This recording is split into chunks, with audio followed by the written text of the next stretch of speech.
one product, one, map to many transactions.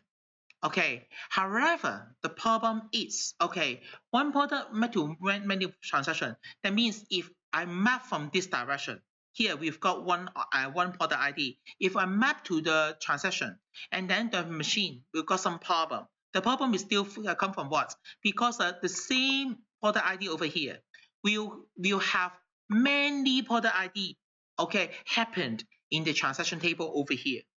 So if the relationship like this can only come from one direction to this direction, then whenever we transmit those information from this table to this table, then we don't know to which transaction record should be mapped to this different product.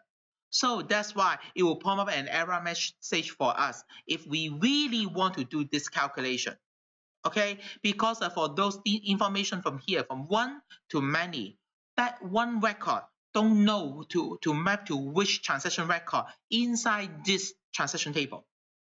Okay, this is the problem. So that's why it will prompt us an error message.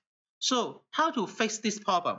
Of course, if you say, well, David, we really need to calculate to have this calculation because this is very simple and very normal, right? So how to do it? That means we cannot do it with the implicit measure method. So how to fix it? How to do it? So first of all, go to the measure, go to manage measure first. As I told you here, okay, this operation, this formula is not correct. It will generate error, right? So we simply delete and hit yes, then gone, right? And now what should we do? And now what should we do? Just have a look over here. Okay. If we do another way round, okay, just have a look over here. Go back to the manage. Okay. If we do it in another manner, that is, if I go to data view, okay, I go to the transaction table over here. As you can see here, okay, here it will show you the transaction date, stock dates, and also the store ID and quantity, okay, that we show. So can you see on my right hand side, we've got something called the add column.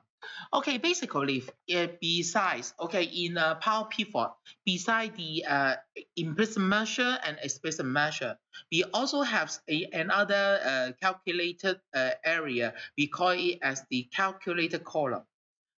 That is what we are going to do right now here. For calculated column, it's like this, okay? If we select this column, we say, I would like to add a column over here. We may click over here, and then key in the formula, okay, in the formula bar. For example, like here, I would like to know the total underscore retail price. Okay, total retail price. What does it mean? Colon equal to quantity over here and multiply by those information from the TBL product, calculate the average retail price. If we do it in this way, because, okay, over here, we will use the product ID here from the many side, because for this table, this is the many table. It will check from this product ID and then jump to the product table to look for the price of each product. So that's why if we put the calculation inside this table, use a calculated field to calculate it and handle the calculation for each session, each record, then it will successfully be calculate all the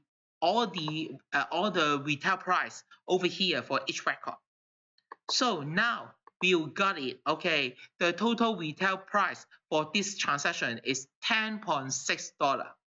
And over here, we can add one more column.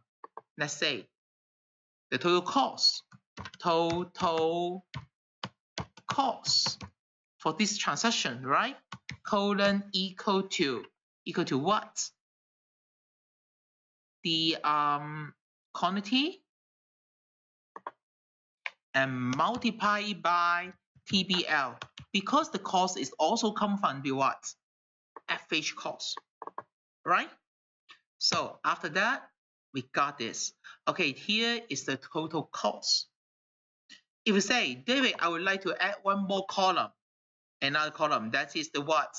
The profit, total profit.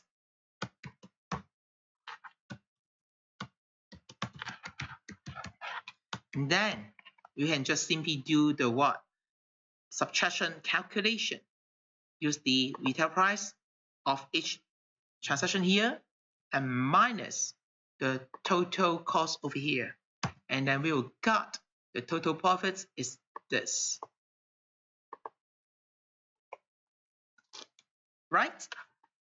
So after that, let us fall back to the pivot table.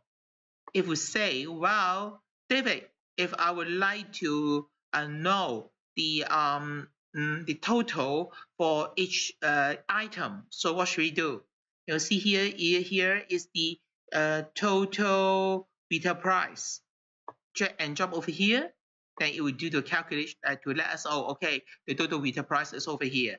The total cost, drag over here, is the total cost, and the total profit, yes, it's like this.